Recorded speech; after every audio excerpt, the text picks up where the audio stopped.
So visualising the nation ना आपके strictly allegory पे ध्यान दे रहा है, ठीक है। एलिगोरी से मतलब आपका नेशन विजुअलाइज होगा। विजुअलाइजिंग द नेशन मतलब एक देश को हम किस इमेज में देखते हैं। मोस्टली पॉजिटिव वे में ना, हम चाहते हैं कि हम पॉजिटिव वे में ही अपने देश की एक इमेज बना के रखें ना।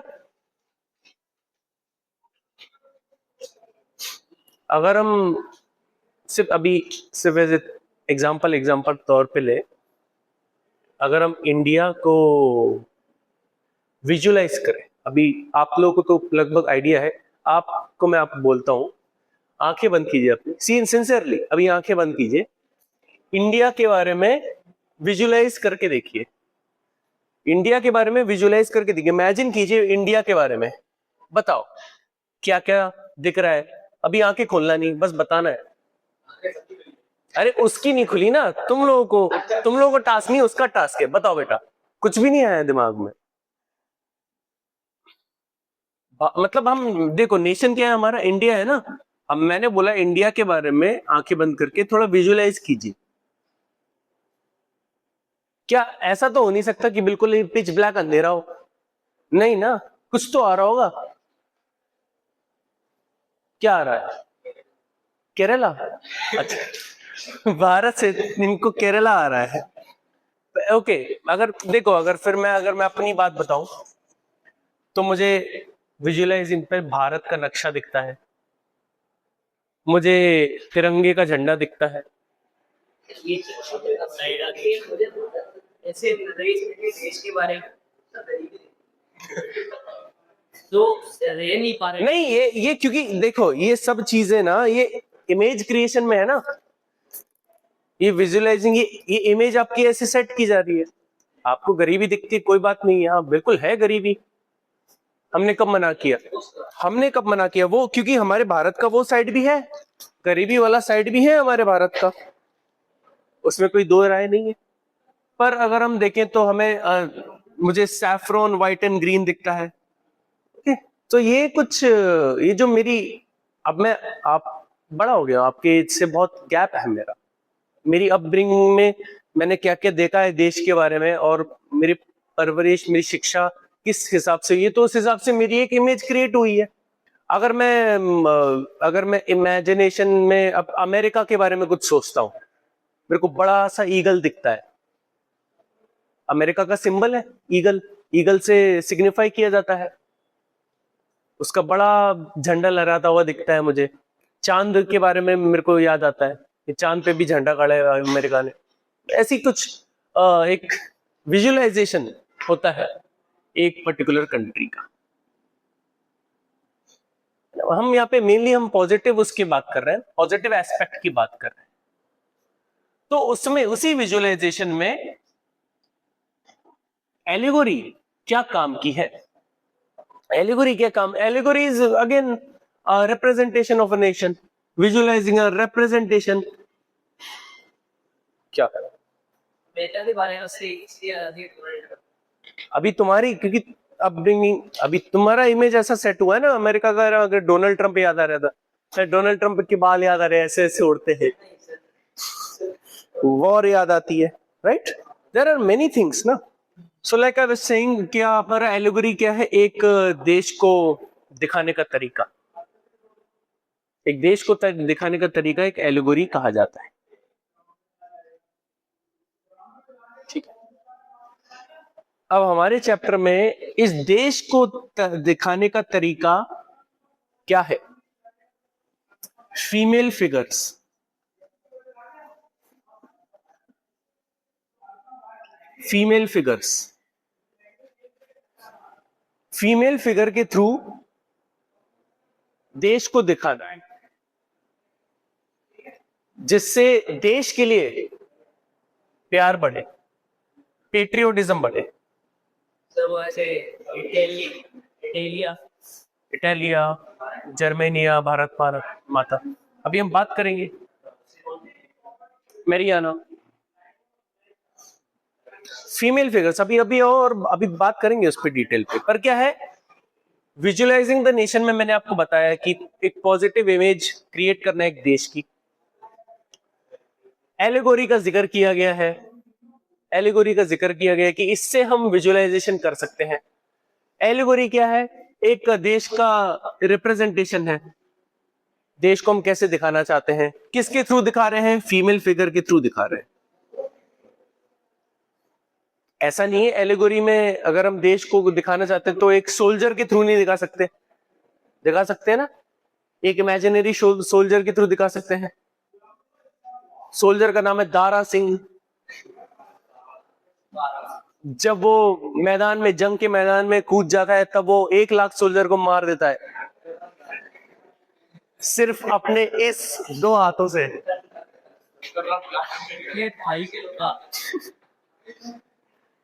Right? So here I hope you are getting the my point कि हम एक देश की इमेज को किस तरीके से पॉजिटिव वे में दिखा सकते हैं। यहां पे फीमेल फिगर्स का इस्तेमाल किया गया है, फीमेल फिगर्स का ज्यादा इस्तेमाल किया गया है एलिगोरी बनाने में। फीमेल फिगर्स ही क्यों? फीमेल फिगर्स ही क्यों? हाँ हाँ वही मतलब फीमेल फिगर्स वो वही ना। आप बताइए, आप अपनी पर्सनल फीलिंग बताइए, फिर मैं अपना ओपिनियन दूंगा। आप कह रहे हो हाँ लड़कों को छोड़ दिया, लड़कियों को एज अ दिखा रहे हैं। डिस्क्रिमिनेशन आप बोल रहे हो, डिस्क्रिमिनेशन वाली बात। अब आपकी असली एसएसटी निकल रही है बाहर। इंडिया के हिसाब से इसमें जो फीमेल होती है उसको हम इस तरीके से माता हाँ माँ मानते हैं, तो इस कहेंगे तो वो इसलिए उन्हें फीमेल फिगर चूज करा। हाँ वो भी बात सही है, पर यही सेम चीज यूरोप में भी क्यों?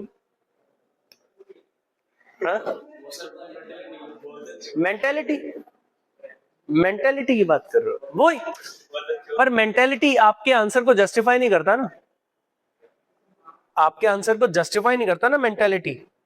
मैं अपने मेंटेलिटी तो बोल दिया, चलो ठीक है, पर क्या है ये, क्या मेंटेलिटी? कुछ अच्छा वो तो बॉयज मेल फिगर निकाल लो तो वो भी किसी मेंटेलिटी के थ्रू, क्योंकि तो हाइब्रिड है और डिग्री के ऊपर है। चलो अभी इस पॉइंट पे अभी जस्ट आते हैं। तो फीमेल फिगर्स जो हमारे किताबों में दिया है, पहले मैरियाना, मैरियाना कहां की? फ्रांस की एलिगोरी। मैरियाना फ्रांस की एलिगोरी, इमेज दिखाई थी मैंने आपको, इमेज दिखाई थी ना, मैरियाना। दूसरा इटालिया, इटालिया आपके इटली में। अच्छा बाय द वे,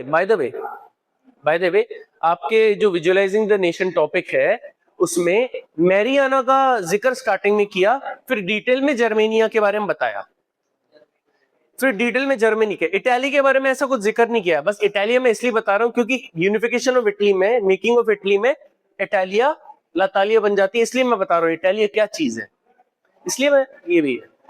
तीसरा जर्मेनिया, नहीं ऑस्ट्रिया की क्या? Australia,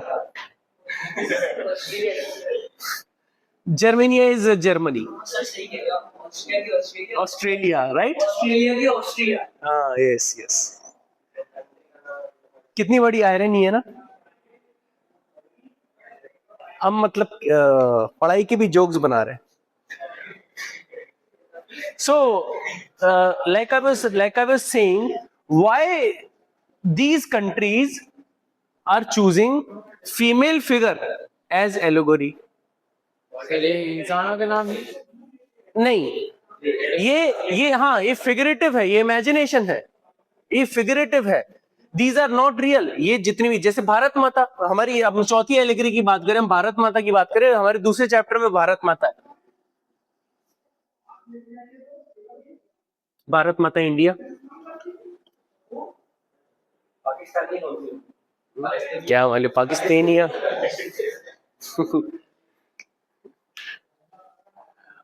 yes. तो why these all countries are choosing female figure as allegory? That's the main question. अब इसका कुछ सेट आंसर नहीं है. फर्स्ट ऑफ ऑल ये जितने भी ये एलिगोरी फीमेल फिगर्स बनाए थे, ये बनाते हैं आपके फिलोसोफर्स और आर्टिस्ट. कुछ लोग इमेजिन करते हैं, कुछ लोग बना देते हैं, राइटर्स, पोएट्स. तो ये लोग इनको बनाते हैं. और इन राइटर, पोएट्स, फिलोसोफर की अगर हम खास बात अगर हम करें तो ये आम जनता जैसे तो बिल्कुल नहीं. ये इनका नजरिया अलग है हर चीज को देखने का. जैसे जैसे हमारी सोसाइटी जा रही है, जैसे फ्रेंच रेवोल्यूशन हो गया, मेल को वोटिंग राइट्स दे दिए, फीमेल को वोटिंग राइट्स नहीं दिए. तो ये फिलोसोफर्स, राइटर्स, थिंकर्स, पोएट्स सोच रहे हैं फीमेल फिगर को अपलिफ्ट करने की जरूरत है. ये फीमेल फिगर बहुत दब के जी रही हैं. तो हम फीमेल फिगर को देश के प्यार से अगर हम जोड़ देते हैं तो धीरे धीरे आम जनता में फीमेल्स की इमेज अच्छी होगी, फीमेल्स की इज्जत बढ़ेगी. अगर मैं बोलूं भारत माता की जय, तो कहीं ना कहीं मैं एक फीमेल फिगर की जय कर रहा हूं. हाँ या ना? तो कहीं ना कहीं मेरे मन में इज्जत बढ़ेगी फीमेल फिगर्स के लिए. वो फीमेल फिगर्स जिनको दबाया जा रहा है, तो इसलिए फीमेल फिगर्स लिया गया है. मैरियाना फ्रांस, इटली से, जर्मनी से, और भारत माता इंडिया से. भारत माता की खैर हम चैप्टर 2 में बात करेंगे क्लियर. और भी अभी हम इनकी बात कर लेते हैं कि मैरियाना लाल टोपी, लाल कैप लगा के घूमती है, तो उसका क्या मतलब है? आजादी, फ्रीडम मतलब है. जर्मेनिया, इटालिया के बारे में तो इतना वो नहीं दिया हुआ है आपके उसमें, मतलब यही आएगा मेनली, ये दोनों के बारे में आएगा एलिगोरी में, एग्जामिनेशन में. जर्मेनिया हाथ में तलवार लेके है, तो क्यों? जर्मेनिया एक पत्तों का ताज पहनी हुई है, वो क्यों? तो ये सब चीज हम अभी डिस्कस करेंगे. आई होप ये फिलोसॉफिकल पार्ट पूरा आपको समझ में आ गया होगा. विजुअलाइजिंग द नेशन एक पॉजिटिव तरीका है देश को दिखाने का. तो एलिगोरी के थ्रू हम देश को दिखा रहे हैं, फीमेल फिगर्स के जरिए देशभक्ति बढ़ा रहे हैं. क्लियर ना? सबसे पहले विजुअलाइजिंग द नेशन में मैरियाना के बारे में डिस्कस करते हैं, फिर उसके बाद हम डिस्कस करेंगे जर्मेनिया के बारे में. मैरियाना और जर्मेनिया. मैरियाना कहां से है? फ्रांस से है. जर्मेनिया जर्मनी से.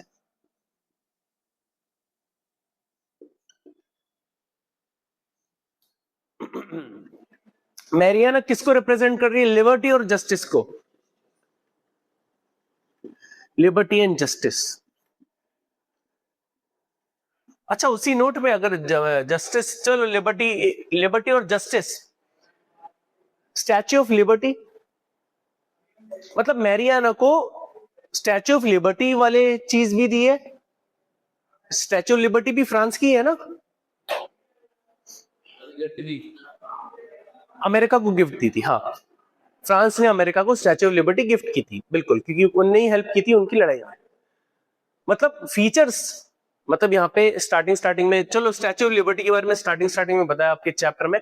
जस्टिस, अच्छा जस्टिस, आपने कोर्ट कचहरी वाली सीन्स देखे होंगे, उसमें एक फीमेल फिगर है, जज के आगे एक मूर्ति है. जज के आगे, जैसी जज जहां पे बैठता है उसके टेबल पे एक मूर्ति है, जस्टिस की मूर्ति है. किसी को पता है वो कैसी दिखती है? हाँ, 3 शेर, वो तो स्टैचू, वो तो है. हाँ, अशोक का एम्बलम है। हाँ हाँ हाँ, बिल्कुल बिल्कुल, तराजू, यस यस, ये जस्टिस का, यस ये जस्टिस का ही फिगर है, वो फिगर है, नाम नहीं है, जस्टिस का फिगर है, जस्टिस वो भी एज अ फीमेल दिखाई गई है, स्टैचू ऑफ लिबर्टी भी फीमेल थी, जस्टिस का भी फिगर फीमेल, आंखों पे पट्टी है, तराजू है, और तराजू बैलेंस्ड है, ये अंधा कानून है। हाँ मतलब जो जस्टिस भी होना चाहिए वो इक्वल उस पे होना चाहिए, बैलेंस में होना चाहिए, कि आपका जो जस्टिस है वो भी फीमेल फिगर में है, और वो फिगर बैलेंस्ड में डिसीजन देने पे विश्वास रखता है। और आंखों पे पट्टी क्यों बंधी हुई है? कानून, क्या कानून अंधा है? नहीं, कानून अंधा ये नहीं दिखा रहा है कि जो डिसीजंस लिए जाएंगे वो ना अमीरी गरीबी देखा जाएगा, मतलब सोशल स्टेटस नहीं देखेगा, मतलब उसने गलती की है तो उसको उस हिसाब की सजा मिलेगी, उसने गलती नहीं की है चाहे वो अमीर हो या गरीब हो, मेनली वो ऐसा होता है ना, जो अमीर है वो छूट जाता है, क्योंकि कानून अंधा है, वो जस्टिस की स्टैचू अंधी है, वो डिसीजन सही देना चाहती है, और जज जज तो देख सकता है ना। आपको बहुत केसेस देखने के लिए। सो यस, मैरी है ना किसको रिप्रेजेंट कर रही है? लिबर्टी और जस्टिस को, लिबर्टी और जस्टिस को। फ्रांस का के झंडे का एक ब्रोच पहनी हुई है, फ्रांस के झंडे का एक ब्रोच पहनी हुई है, उसे कॉकेट बोला गया है, वेयरिंग अ ट्राई कलर कॉकेट। ये ट्राई कर ट्राई कलर में आपका वो फ्रांस का blue red white, blue red white, तो कॉकेट एक तरह का ब्रोच होता है, वो 15 अगस्त 26 जनवरी में हम भी पहने रहते हैं ना, टीचर्स वगैरह पहने रहते हैं कि नहीं,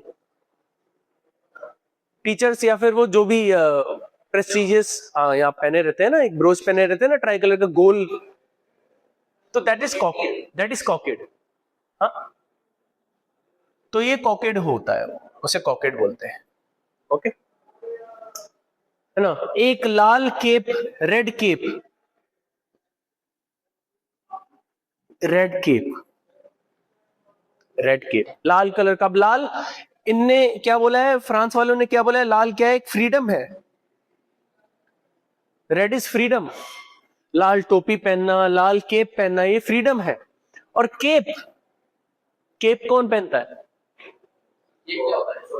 केप, अरे वो सोल्जर्स नहीं, सुपर हीरो देखे, सुपरमैन बैटमैन केप पहने होते हैं, अरे पर्दा, पर्दा पीछे एक पर्दा, उसे केप बोला जाता है। जो नॉर्मल कपड़ा, हाँ हाँ हाँ, वही वही वही, दैट इज केप। ओके, हाँ हाँ हाँ, वही वही वही, तो हीरो पहनते हैं ना केप, तो आइडिया कहां से आया, है ना, कि मैरियाना एक केप पहनी हुई है, हीरो जैसी लग रही है, तो केप ऑल्सो सिंबलाइज हीरोइज्म, कहीं ना कहीं हीरोइज्म को सिंबलाइज कर रहा है केप, ठीक है। तो इस तरीके से मैरियाना के कुछ फीचर्स दिए गए हैं। Symbol of unity, last symbol of unity, देश को एक करने का काम करता है, बिल्कुल। रेवोल्यूशन के मैंने पोस्टर दिखाए थे ना, रेवोल्यूशन के पोस्टर, फ्रेंच रेवोल्यूशन के पोस्टर्स मैंने दिखाए थे, उसमें मैरियाना को दिखाया गया था कि नहीं? सो दैट इज, वो पड़ी थी वो, हाँ वही वही वही वही, ठीक है। आई होप ये आप समझ गए। चलिए अब जर्मेनिया की बात करते हैं। जर्मेनिया के, वही जर्मनी में है, Germania figure head to toe पे आते हैं, हेड टू टो पे आते हैं कि जर्मेनिया किस किस चीज को दिखा रहा है और क्या क्या उसका क्या मतलब है। सबसे पहले एक लीफ, क्राउन लीव, हाँ, crown of oak leaves, oak लकड़ी, ओक की लकड़ी होती है, तो उस लकड़ी की पत्तियों का एक वो पहनी हुई है, एक ताज पहनी हुई है, इसका मतलब है heroism, heroism, right? Heroism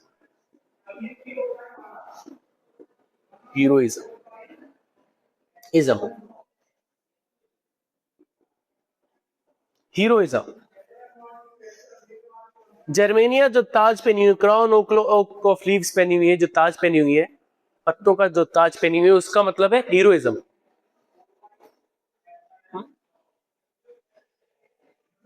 breastplate,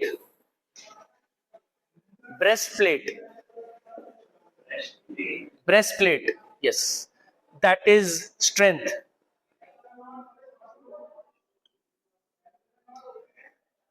तो जर्मनी एक कवच पहनी हुई है यहां पे, ब्रेस्टप्लेट बोला गया उसे, एक लोहे का कवच है। तो this is the breast area, this is the chest, breast. तो ये फीमेल फिगर है, that's why it is called the breast plate. Male figure होता है, it will be called the chest plate, right? Yes. So breast plate पहनी है तो उसका क्या मतलब है? ताकत, स्ट्रेंथ मतलब उसका। ओके। एक हाथ में जर्मनी का झंडा है, एक हाथ में जर्मनी का झंडा है, German flag, German flag, flag. तो जर्मन फ्लैग क्या दिख रहा है? वो लेफ्ट हाथ में है, राइट हाथ में, सीधे हाथ में है, उल्टे हाथ में? झंडा सीधे हाथ में होना चाहिए, उल्टे हाथ में होना चाहिए? सीधे में होना चाहिए। सीधे में क्यों होना चाहिए, उल्टे में क्यों नहीं होना चाहिए? ये हाथ दिल पे कनेक्ट होता है, ऐसा कुछ? कोई ऐसा, मुझे कुछ, ज्यादातर लोग राइटी इसलिए सीधे हाथ में। अरे आप मार्च पास करते हो तो आप फ्लैग कौन से हाथ में पकड़ते हो? पर मेनली फिर बाद में जब विश्राम पे आ जाते हो फिर कौन से हाथ से पकड़ते हो? सीधे वाले से पकड़ते हो?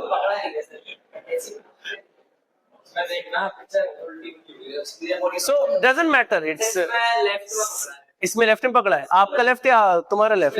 लेफ्ट हैंड में जर्मेनिया का लेफ्ट हैंड। अच्छा, एक मिनट, अभी उसका भी मैं वो बता देता हूँ। लेफ्टी और वही अभी वही बता रहा हूँ। Sword, right hand. अब मैं इसका रीजन बता देता हूँ। तलवार, तलवार नहीं, तो तलवार सीधे हाथ में है और जर्मनी का झंडा उल्टे हाथ में। जर्मेनिया राइटी है, तो ये डोमिनेंट हाथ है, इसमें ज्यादा ताकत है। लॉजिक यही है। तलवार चलानी है, झंडा पकड़ना है, तो चलाने के राइटी है, अच्छा, वही तो, जो मेन कंट्रोल इसी में है ना, ताकत इसी में है, तो तलवार इसी से चलेगी। जैसे छुरी मारेगी। अब दारा सिंह है, अब दारा सिंह एक हाथ में झंडा, एक हाथ में बंदूक है, तो बंदूक कौन से हाथ में पकड़ेंगे? सीधे हाथ में। जो दारा सिंह 1 लाख सोल्जर को जो मारेगा, अकेला आदमी, एक हाथ में झंडा होगा, लेफ्ट हैंड में झंडा होगा, और राइट हाथ में AK-47 होगी। ठीक है, तो तलवार जो है, सुनिए, जो तलवार जो है वो राइट हैंड में है, पर इसका क्या मतलब है? Readiness to fight, readiness to fight, कि हम लड़ाई के लिए तैयार हैं। हमारे राइट हाथ में तलवार है, लेफ्ट में नहीं है, तो हम तैयार हैं लड़ने के लिए। ठीक है, पर उस तलवार के आजू बाजू, उसी तलवार के आजू बाजू olive branch around the sword.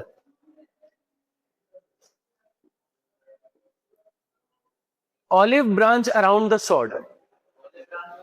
Olive तो ऑलिव का ऑयल, ऑलिव ऑयल, ऑलिव पेड़ है, हाँ ऑलिव पेड़, हाँ, तलवार पे, तो ऑलिव ब्रांच है अराउंड द स्वॉर्ड।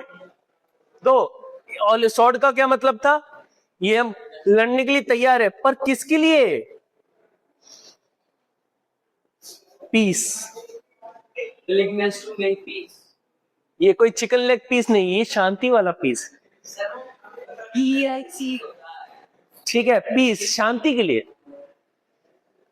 तलवार है जर्मनिया के हाथ में, लड़ने के लिए तैयार है, पर किसके लिए? ऑलिव ब्रांच, मतलब पीस के लिए। Olive branch around the sword, उसका मतलब पीस है। ये दोनों चीज इससे कनेक्ट हो, ठीक है। तो दैट्स जर्मनिया।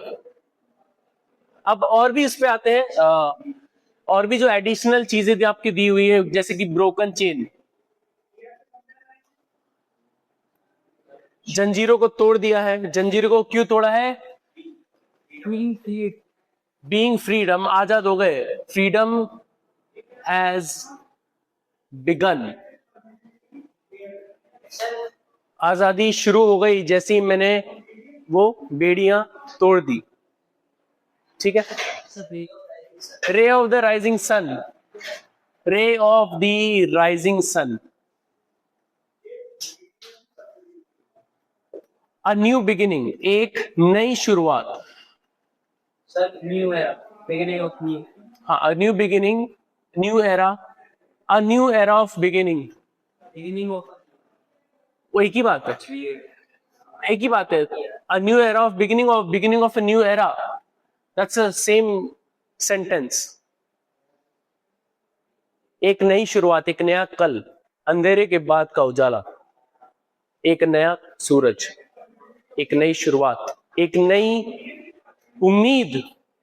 ये आपका जर्मन फ्लैग का जो ट्राई कलर है, black, black, red, gold, gold और येलो, फाइन। तो अब इशू नहीं आना चाहिए, है ना। नेशनल इंपीरियलिज्म हम प्रोजेक्टर पे करेंगे।